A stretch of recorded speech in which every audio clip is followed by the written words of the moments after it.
सद्गुरुनाथ महाराज की जय।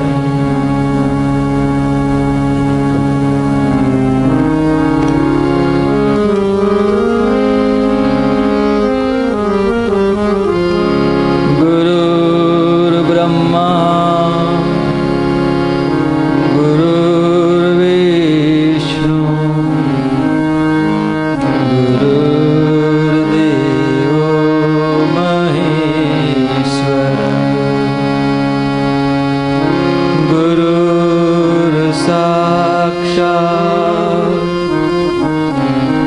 परब्रह्म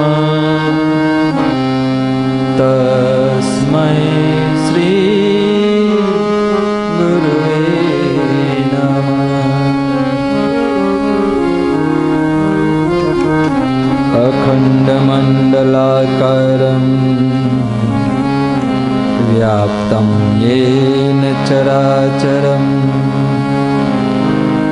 तत्पदं दर्शितं येन तस्मै श्री गुरवे नमः।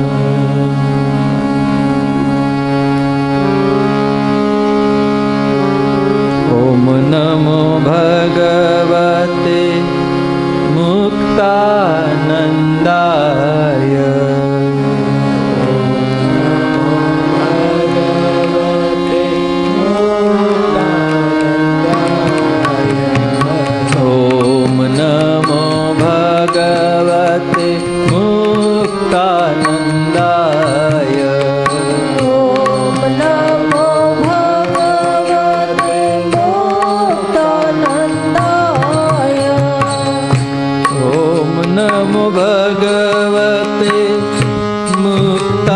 मुक्तानन्दाय। ॐ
नमो भगवते मुक्तानन्दाय।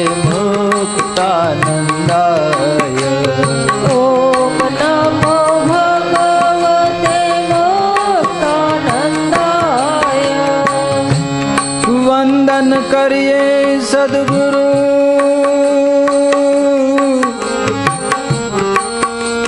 जय जय मुक्तानंद।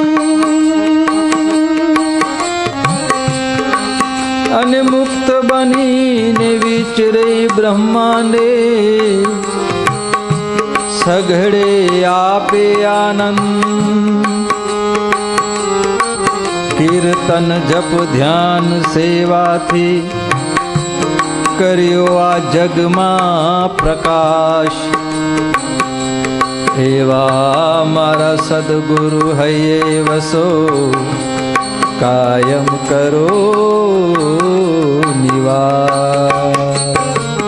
ઓમ નમો ભગવતે મુક્તાનંદાય।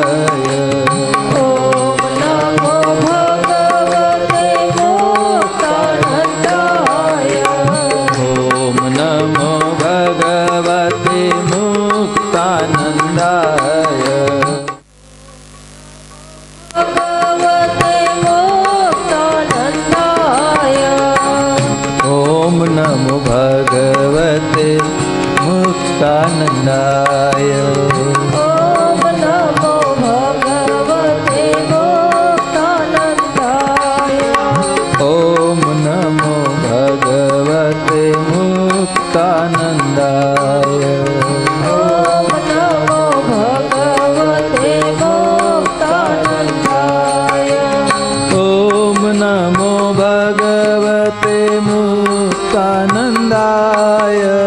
ओम नमो भगवते मुक्तानन्दाय ओम नमो भगवते मुक्तानन्दाय ओम नमो भगवते मुक्तानन्दाय ओम नमो भगवते मुक्तानन्दाय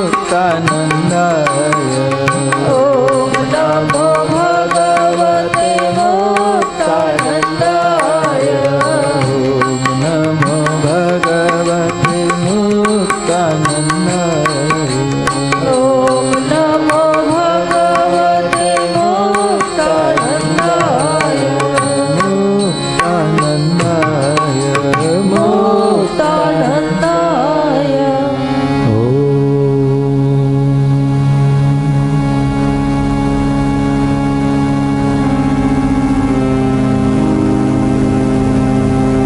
આપણી આ ભારતની ધરા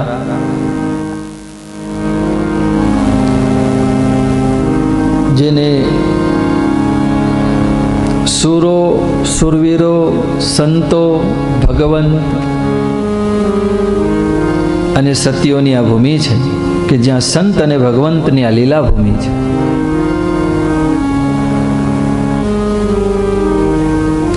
જ્યારે જ્યારે આ ધરતી ઉપર પરમાત્મા કૃપા કરે છે ત્યારે એમની કૃપા શક્તિનું નામ જ અસંત અને સદગુરુ છે. એ આ ધરતી ઉપર અવતરિત થાય છે.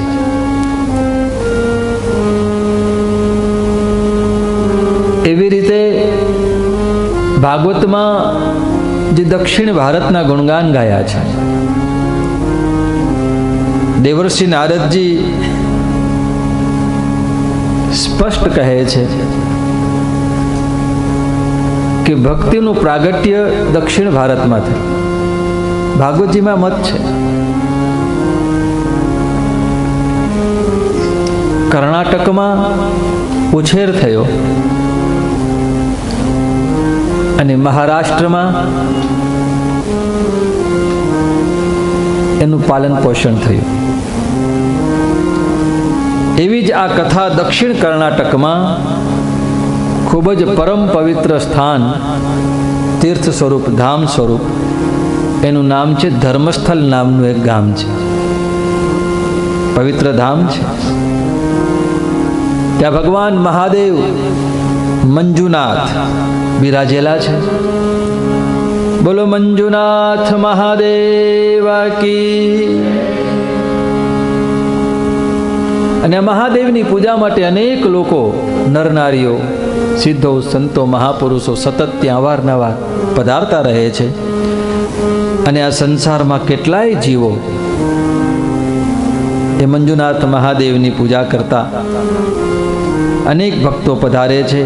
અને એ ભક્તમાં શ્રદ્ધાથી પરિપૂર્ણ એક માતૃ હૃદય ભગવાન શિવજીની પૂજા કરવા જાય છે.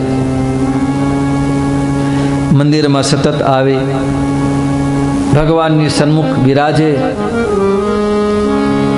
અને એમના જીવનમાં પુત્ર પ્રાપ્તિ માટે ભગવાનને વિનવણી કરે, પૂજા કરે, પ્રાર્થના કરે છે.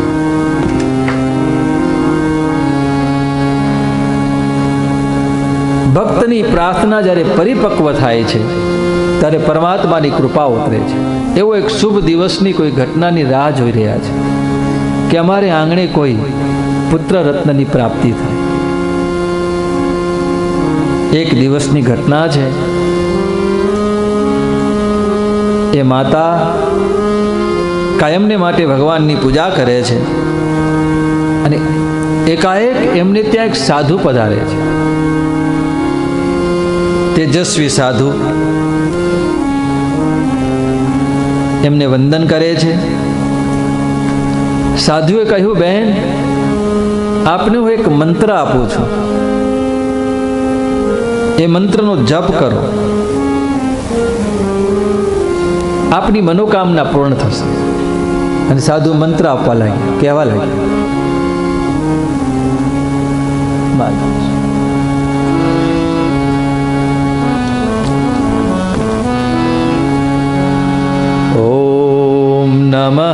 શિવાય. ઓમ નમઃ શિવાય. નમઃ શિવાય. ઓમ નમઃ શિવાય. ઓમ નમઃ શિવાય. નર હર મહાદેવ નમઃ શિવાય. નમઃ શિવાય. ઓમ નમઃ શિવાય. હર હર મહાદેવ નમઃ શિવાય. ઓમ નમઃ શિવાય. ઓમ નમઃ શિવાય. નમઃ શિવાય. ઓમ નમઃ શિવાય. નમઃ શિવાય. ઓમ નમઃ શિવાય. હર હર મહાદેવ નમઃ શિવાય. એ મહાત્માજી આ મંત્ર આપે છે અને કહે બહેન તો આ મંત્રને આદર સહિત સન્માનથી જપ. પંચાક્ષર મંત્રનું રહસ્ય સમજાવે છે. અને આ માતા જે વિધિ વિધાનથી જેમ કહેતા હતા એમ જપવાનું શરૂ કરતા પહેલા કહેવા લાગ્યા. પછી જતા જતા મહાત્મા કે બેટા તું આ મંત્ર જપજે અને થોડા જ સમયમાં ભગવાનની પરિપૂર્ણ કૃપાથી આપને પુત્ર રત્નની પ્રાપ્તિ થશે. બસ એ શુભ ઘડીની તમે રાહ જુઓ. ત્યાં સુધી આદર અને સન્માનથી આ મંત્રને જપતા રહો.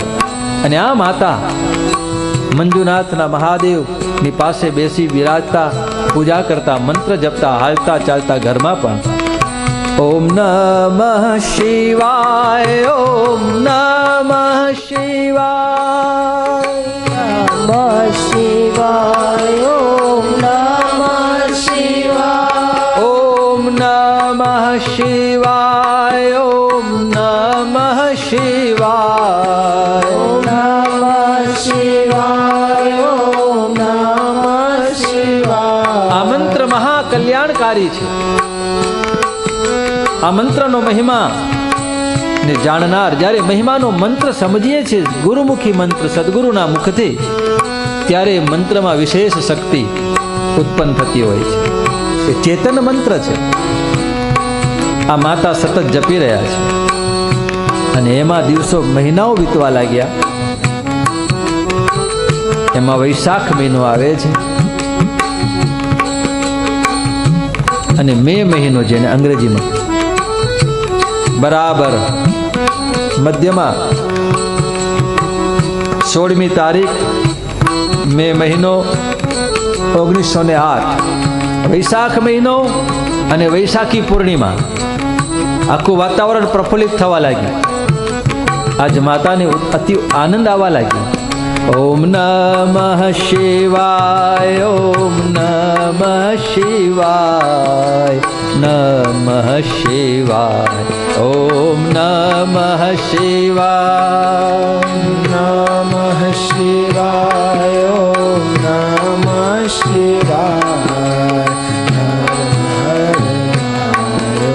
આજે વહેલી સવારે જાગ્યા છે, કામકાજ કરી રહ્યા છે, પરમાત્માને યાદ કરે છે. હરતા ફરતા મંત્રની શક્તિથી રક્તની અંદર એમના 24 તત્વોમાં મંત્ર શક્તિ વહી રહી છે.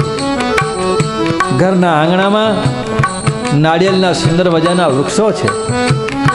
એની નીચે દરરોજ મુખ પ્રક્ષાલન કરવા માટે જતા અને વાતાવરણ પર પ્રફુલ્લિત લાગતું. મંદ મંદ વાયુ વાતો હતો. મન પ્રફુલ્લિત અને ચંદ્રમાં તો સોળે કળાએ ખીલેલા પૂનમનો ચાંદ. પ્રકૃતિ બહારની એ પણ પ્રફુલ્લિત અને એવું જ માતાનું હૃદય, મન. ભગવાન કહે છે ને કે મન એ ચંદ્રમાનું સ્વરૂપ છે.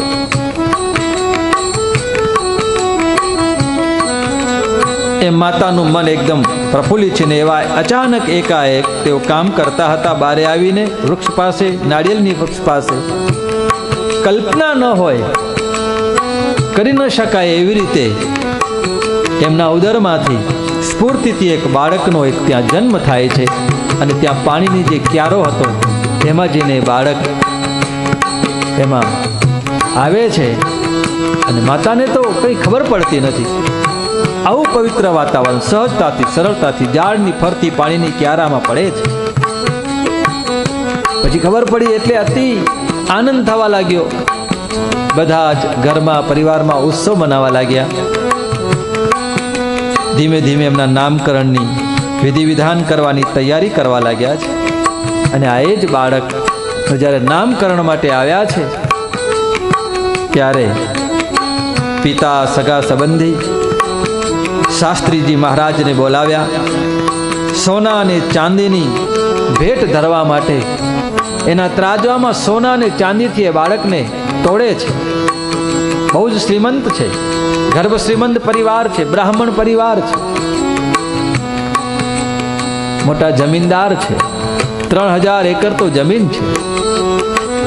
ઓમ નમઃ શિવાય, ઓમ નમઃ શિવાય, નમઃ શિવાય, ઓમ નમઃ શિવાય, નમઃ શિવાય, ઓમ નમઃ શિવાય,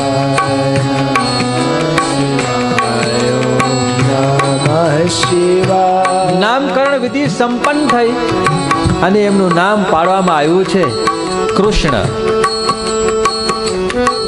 બોલો બાલ કૃષ્ણ કી. નામ કૃષ્ણ પાડ્યું છે. સોના ચાંદીથી જે ત્રાજવાથી જે તોડવામાં આવેલું જે ભેટ હતી, ભગવાન મંજુનાથ મહાદેવની કૃપાથી આ બાળકનું પ્રાગટ્ય જન્મ થયો છે. તો બધી જ ભેટ એ મંજુનાથ મહાદેવના ચરણોમાં ધરવામાં આવી. અને કૃષ્ણનો અર્થ થાય છે આકર્ષણ. કૃષ્ણ કૃ માની સર્વજનાન. કૃષ્ણ એટલે આકર્ષી હતી, કર્ષી હતી, જે દરેકને પોતાની બાજુ ખેંચે એ કૃષ્ણ છે. અને આખું જગત જાણે છે કે એ જ બાળક મોટા થઈ અને સ્વામી મુક્તાનંદ તરીકે જગતમાં પ્રખ્યાત રહે. ભાવથી બોલી સ્વામી મુક્તાનંદ મહારાજ કી. આ મેંગલોરની નજીકના ગામમાં આવા ધર્મનિષ્ઠ અને શ્રીમંત કુટુંબમાં એમનો આમ જન્મ થાય છે. ધીમે ધીમે સમય વહેવા લાગ્યો અને બાળક ધીમે ધીમે મોટા થવા લાગ્યા. દેખાવમાં બહુ સુંદર આકર્ષક છે, સ્વભાવમાં પણ ચપળ છે. પિતા એમને ભણવા માટે નિશાળમાં બેસાડે છે. એમનો વિદ્યાકાર પ્રારંભ થાય છે અને વિદ્યાકાળમાં દરેક બાળકોથી પાછા જુદા તરી આવે એવો તેમનો સ્વભાવ છે. એમની ચપળતા, એમનો સ્વભાવ, એમની તેજસ્વીતા બાળપણથી છે. અન્ય બાળકોથી તરી આવતા. માતા પિતાનો પણ ખૂબ અપાર પ્રેમ છે અને નાનપણથી સ્વતંત્ર મિજાજી સ્વભાવ છે. કોઈના તાબામાં રહેવું ગમતું નથી.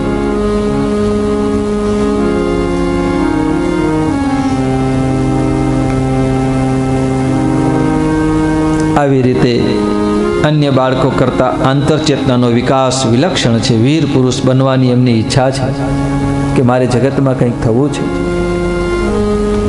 એવી કથા છે કે 15 વર્ષના જ્યારે વય હતી ત્યારે એ કૃષ્ણને એક મુલાકાત અદ્ભુત થાય છે. એ નાના હતા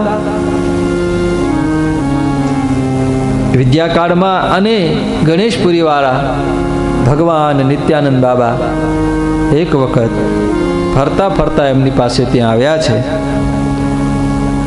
અને એમની સાથે મુલાકાત થઈ. જીવનમાં પરિવર્તન થયું. કેમ કે એ સમયે અવધૂત નિત્યાનંદજી દક્ષિણ કર્ણાટક વિસ્તારમાં અવારનવાર ભ્રમણ કરતા રહેતા હતા. અને એમાં એક મેંગલોર પાસે, મેંગલોરમાં એક મોટા ભક્ત હતા, મુસ્લિમ હતા, પણ એવી એમણે ઈચ્છા કરી કે મારે ભંડારો કરવો છે અને નિત્યાનંદ બાબાને આમંત્રણ આપેલું. એ સમયે બાબા ત્યાં પધારેલા ભગવાન નિત્યાનંદજી, અને ત્યારે આ કૃષ્ણની સાથે નિત્યાનંદ બાબા નાના બાળક સ્વરૂપમાં જે આવી 15 વર્ષના ત્યારે મુલાકાત થઈ અને એમને ભેટે છે અને એમના ગાલ ઉપર સહજ એક ટપલી મારે છે નિત્યાનંદ ભગવાન.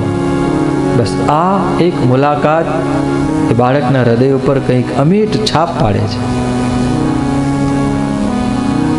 માનો કે જન્મો જન્મના કોઈ એવા સંસ્કાર જાગૃત કરી નાખે છે. એમના તાણ ઝણઝણીને ઉઠ્યા છે હૃદયના, અને ક્યારેય આ પ્રસંગને ભૂલતા નથી.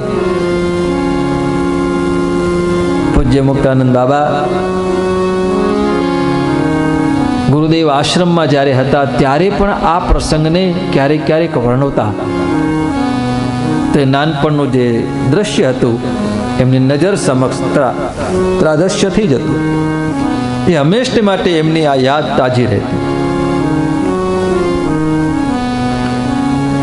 આમના પરિવારમાં ઘરમાં બહુ શુભ સંસ્કાર, સારા સંસ્કારોનું સિંચન થઈ રહ્યું છે. ધાર્મિક પરિવાર છે.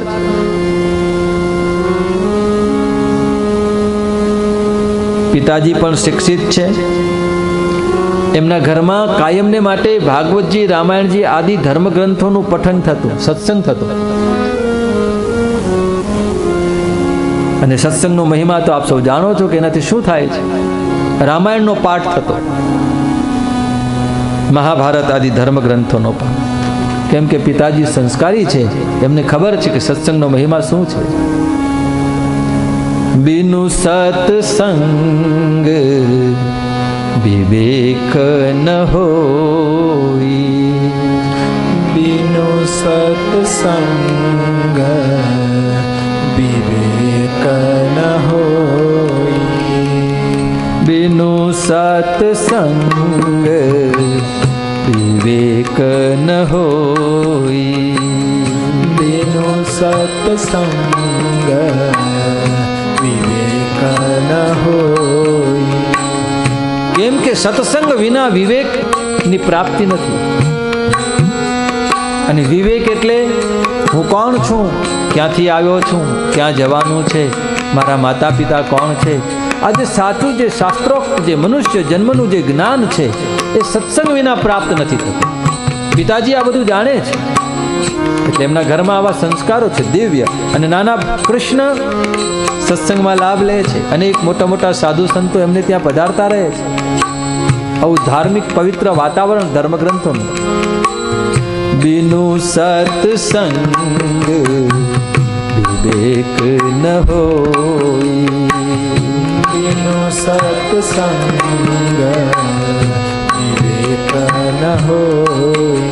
અને આ સત્સંગ જ્યાં નિત્ય થતો હોય એ જ ભગવાનની કૃપા. કારણ આગળની ચોપાઈમાં પંક્તિ છે,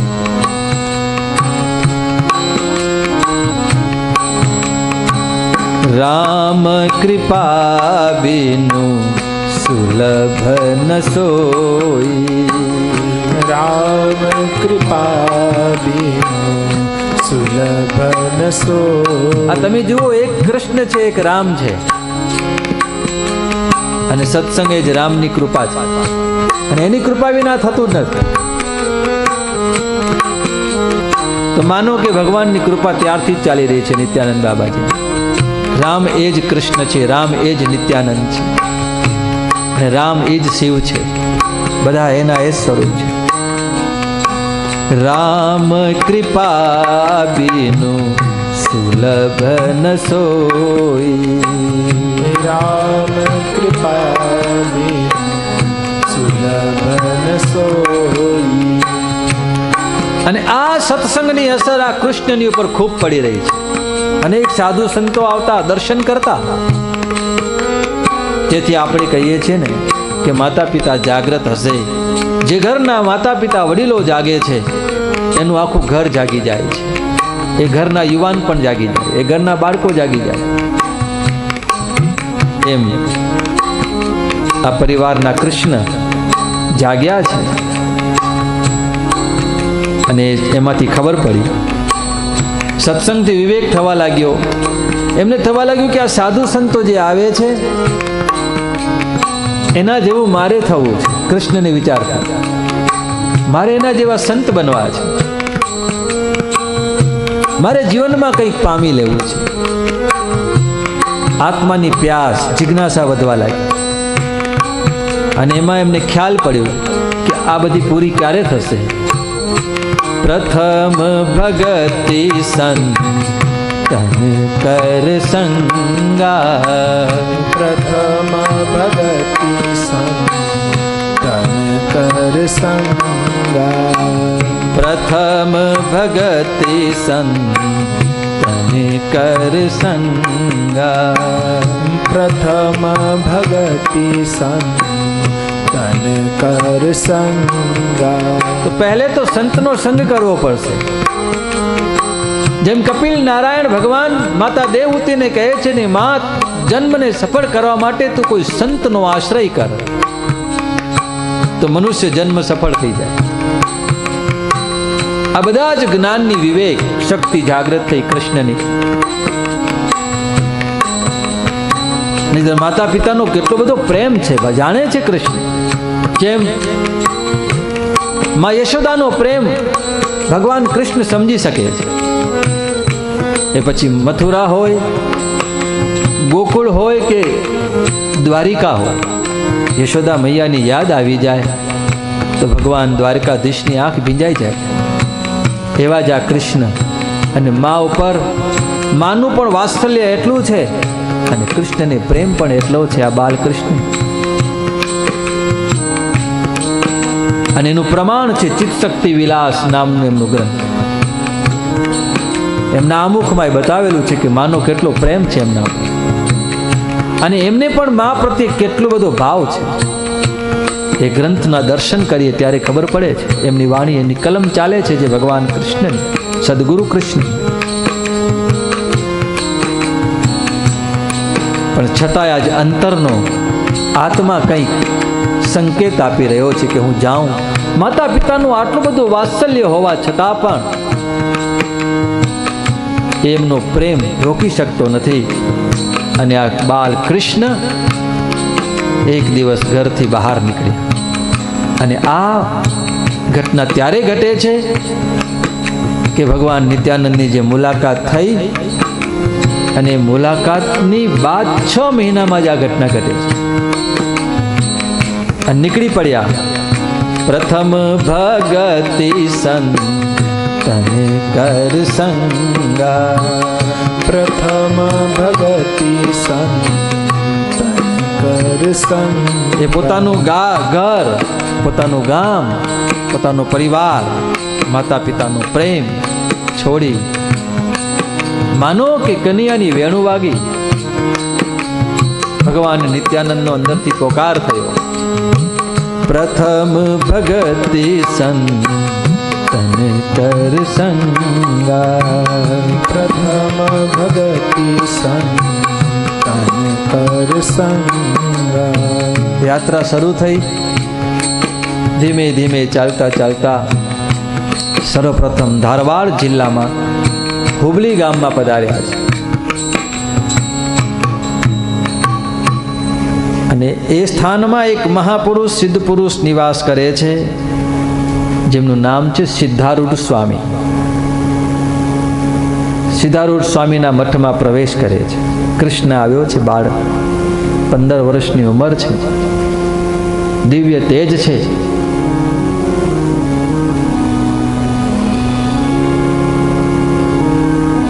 સિદ્ધારૂઢ સ્વામીને એમ લાગ્યું કે જાણે નર્મદાના કિનારે બલિરાજા યજ્ઞ કરતા હતા અને તેજસ્વી ભગવાનનો જે અવતાર વામન પ્રભુ જેમ પધાર્યા, અને એ જે તેજસ્વીતા જોઈ અને બલિરાજા જે આકૃષ્ટ થયા, એમ સિદ્ધારૂઢ સ્વામી એમનું ત્યાં સ્વાગત કર્યું છે. પ્રવેશ કર્યો. વિદ્યાભ્યાસ પ્રારંભ થયો. સંસ્કૃત ભાષા શીખી.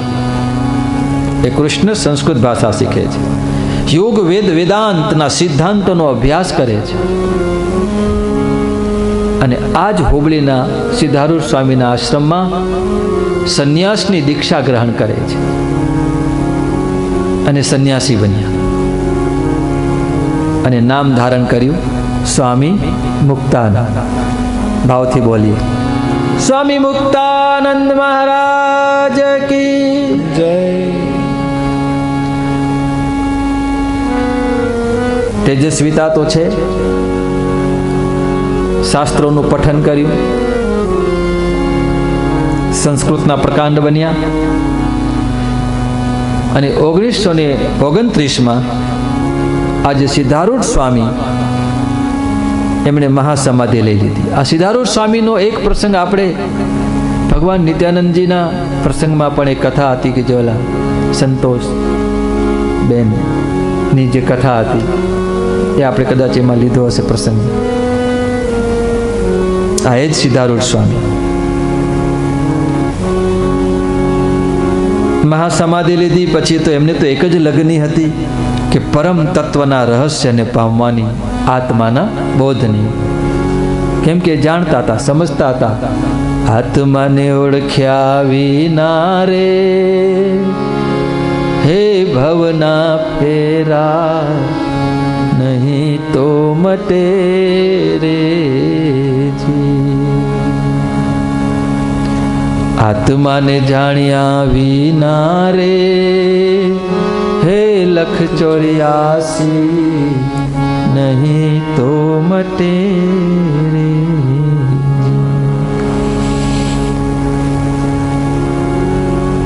આગળ વધ્યા, યાત્રા શરૂ થઈ. એરણી નામના ગામમાં સિદ્ધારૂઢ સ્વામીના જ એક શિષ્ય મુપ્પીનાર્ય નામના જે શિષ્ય હતા એમની પાસે રહ્યા અને ત્યાં એમણે પાછો શાસ્ત્રોનો અભ્યાસ કર્યો. ત્યાં અભ્યાસ કર્યા બાદ આગળ ધાવણગીરી નામનું જે ક્ષેત્ર છે ત્યાં સ્વામી શિવાનંદના મઠમાં રહ્યા અને ત્યાં અનેક શાસ્ત્રોનો ત્યાં અભ્યાસ કર્યો, દર્શન કર્યું. વિચાર સાગર, પંચદશી, યોગ વશિષ્ઠ, રામાયણ, વેદ વેદાંતનો ઊંડાણ મર્મસ્પર્શી અભ્યાસ કર્યો. અને ત્યાંથી આગળ વધતા વધતા કાશી અને વારાણસીમાં આવ્યા. ત્યાં શૈવ સિદ્ધાંતોનું દર્શન કર્યું, બહોળો અભ્યાસ કર્યો અને મોટે ભાગે તેઓ જે ભ્રમણ જે કરતા, પગપાળા કરતા, પાછા જે કંઈ જ્ઞાન જ્યાં જ્યાંથી પ્રાપ્ત થયું ત્યાં પ્રાપ્ત કર્યું. 84 આસનો આયુર્વેદ ઔષધનું ઊંડું જ્ઞાન ધરાવે. પાકશાસ્ત્રમાં પણ નિપુણતા અને આમ પરિભ્રમણ કરતા હતા. એ દરમિયાન અનેક મુશ્કેલીઓ પણ વેઠતા હતા. એવી મુશ્કેલી આવી કે એક વખત રાજસ્થાનમાં જ્યારે આવ્યા એ મારવાડના કોઈ એક સ્થાનમાં અતિશય ભૂખના કારણે જે માટી જે છે, માટીને પણ ગાળીને એક વખત પીધી એમ અને પોતાની ક્ષુધાનું નિવારણ કર્યું. કાશીમાં ઘણા દિવસો સુધી પવિત્ર ગંગાજીના કાંઠે પણ રહ્યા. બોલો ગંગે માતા કી જય.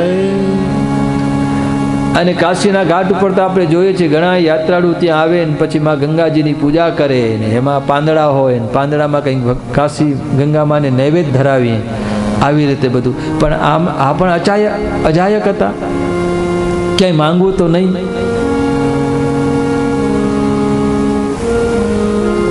શુદ્ધા નિવૃત્તિ માટે પણ ક્યાંય માંગવું નહીં. તો અનેક પ્રકારના પાંદડામાં ધરાવેલ જેવા નૈવેદ્ય જે હતા એ નૈવેદ્યને ભેગા કરી અને ભોજન કરતા સ્વામીજી, શુદ્ધાનું શમન કરતા. હરિદ્વારમાં પણ તેઓ ગયેલા અને તેઓ ત્યારે એક ટુવાલ જ વીટતા, ખાલી કડકડતી ઠંડી હોય, ક્યારેક કોઈક ધોધમાર વરસાદમાં, તો ક્યારેક બાળી મૂકે એવી તાપ હોય અને અવધૂત દશામાં ફર્યા કરે. આ બધું સહન કરે.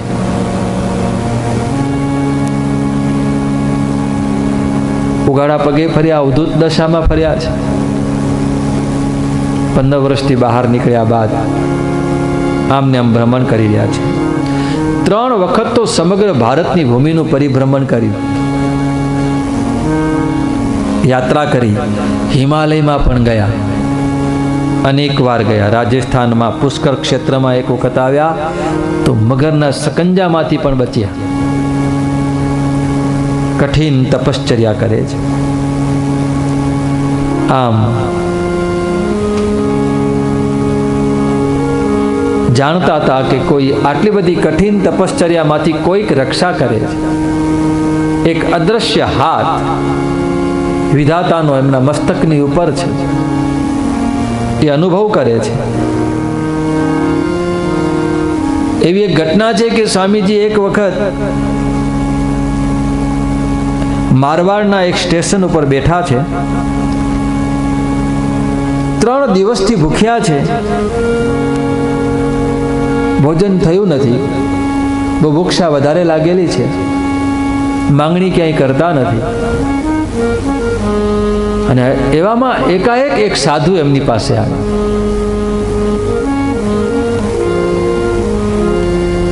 બાજુમાં એક હોટલ હતી, ત્યાંથી સાધુ મહાત્માએ થોડુંક શાક અને પૂરી મંગાવી અને એમાંથી એક પૂરી અને થોડુંક શાક સ્વામીજીને આપે છે. એમણે ખાધું, થોડુંક પીધું, પછી ઘસઘસાટ ઊંઘ આવવા લાગી. પણ મનમાં ને મનમાં બબડવા લાગ્યા, કહેવા લાગ્યા કે ભગવાન દયાળુ તો જરૂર છે, ભગવાન દયાળુ તો જરૂર છે, પણ ઘણો કંજૂસ છે. એક પૂરી અને થોડુંક શાક, પણ દયાળુ છે પણ કંજૂસ છે ભગવાન. આવી રીતે ઘસઘસાટ સૂતા હતા. પછી જાગ્યા તો જોવે છે કે પાછા એના એ સાધુ એમની પાસે બેઠા છે, અને એ જ પાછી પૂરીઓ અને પાછું શાક લઈને એમને બેઠા છે. અને પાછી પૂરીઓ આપી, શાક આપ્યું, અને એ ભોજન થયું. ત્યારે પછી એ સાધુ કહેવા લાગ્યા, સાંભળ, 3 દિવસના ઉપવાસ પછી એક સામટે ખાવું ન જોઈએ. બસ આટલું જ કીધું. અને આ બધું એમને બધું ખાવા આપી દીધું. ત્યારે સ્વામીજીને નવાઈ લાગી કે મારા મનની વાત જાણી ગયા. એ કંઈક પૂછે એના પહેલા એ સાધુ અદ્રશ્ય થઈ ગઈ. અને એમની જે યાત્રા હતી, ચરેવેતીની કે જે પ્રાપ્તિ કરવાની હતી, કે કોઈકની તપાસ કરી રહ્યા, શોધ કરી રહ્યા છે, કે જે નાનપણથી ને શાસ્ત્રોના આટલા બધો અભ્યાસ બહોળો કેટલો આપણે જાણીએ છીએ. અને એમાં પણ એમને ખ્યાલ કે ગુરુ બિનુ ભવનિધિ તરઈ ન કોઈ, ગુરુ બિન ભવનિધિ તરઈ ન કોઈ. જો બિરંચી શંકર સમ હોઈ, જો બિરંચી શંકર સમ હોય. એવી એક તપાસ, શોધ કરી રહ્યા છે. ભ્રમણ કરતા કરતા ધારવાડ છોડ્યા બાદ સ્વામી મહારાષ્ટ્રમાં નાસિક જિલ્લાના યેવલા ગામમાં પહોંચ્યા, જે શિરડીથી પણ નજીક છે. ત્યાં પધાર્યા અને એ યેવલામાં એમણે પોતાનો મુખ્ય નિવાસ પસંદ કર્યો કે મારે રહેવું હવે અહીંયા. અને ત્યાંથી પછી ક્યારેક ઈચ્છા થતી તો દેશના અન્ય ભાગોમાં પાછા સતત પરિભ્રમણ કરતા રહેતા, પાછા યેવલા આવી જતા અને અન્ય દેશોમાં, અન્ય વિવિધ પ્રદેશોમાં એ ભ્રમણ કરતા, તીર્થોમાં, ધામમાં ફરતા રહેતા. અને થોડા જ સમયમાં તેઓ મહારાષ્ટ્રમાં એટલા જાણીતા થઈ ગયા અને એમની પાસે બહોળો ભક્ત સમુદાય પણ સતત એમની સેવામાં રહેતો યેવલામાં. તેઓ ક્યારેક ક્યારેક રામેશ્વર, બદ્રીનાથ વગેરે એવી યાત્રાઓમાં જતા તો અનેક ભક્તો એમની સાથે જોડાતા અને એવા યાત્રાઓના સ્થાનમાં પણ તેઓ જતા.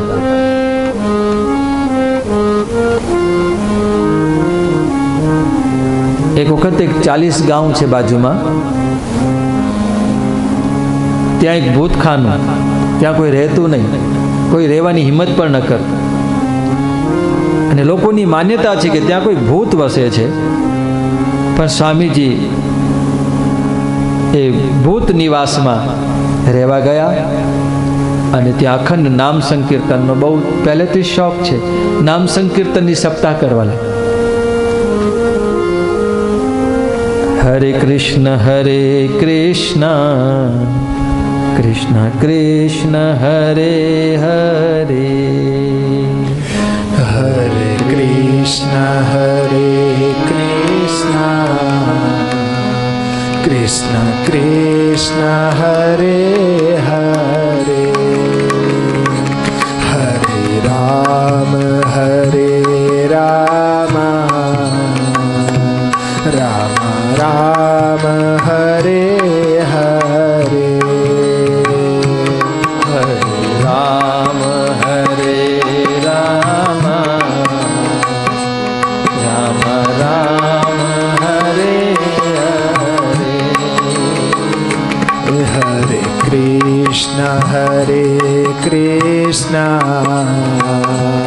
કૃષ્ણ કૃષ્ણ હરે હરે, હરે કૃષ્ણ કૃષ્ણ હરે હરે, હરે રામ રામ રામ હરે હરે, હરે રામ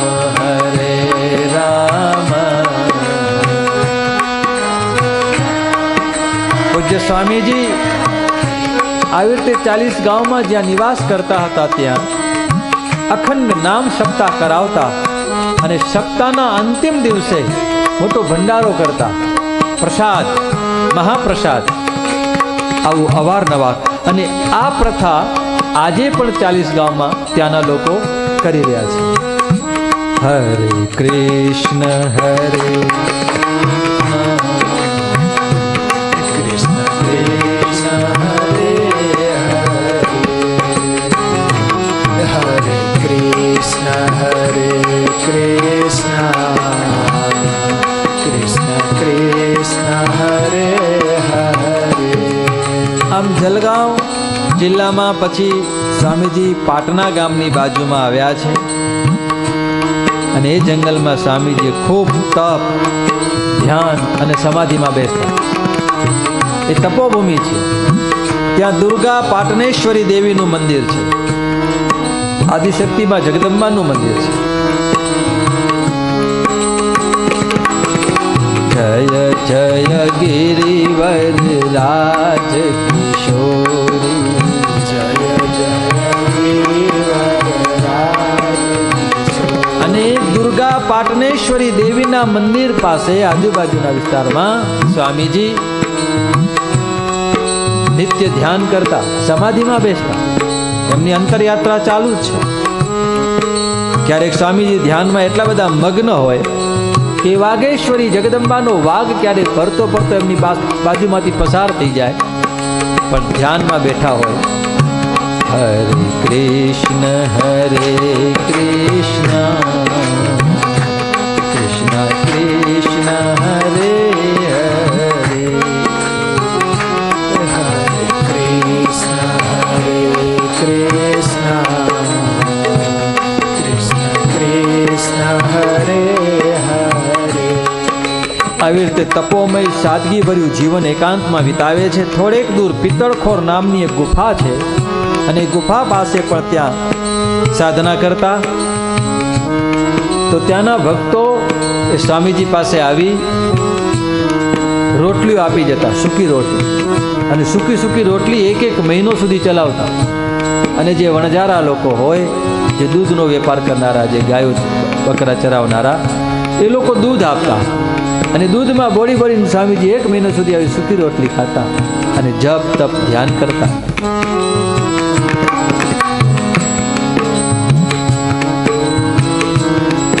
ત્યારબાદ ઔરંગાબાદ જિલ્લાના ગૌતલા નામના સ્થાનમાં, જે જગ્યાએ મહર્ષિ ગૌતમ ઋષિએ તપ કર્યું છે, એ સ્થાનમાં તપ કર્યું.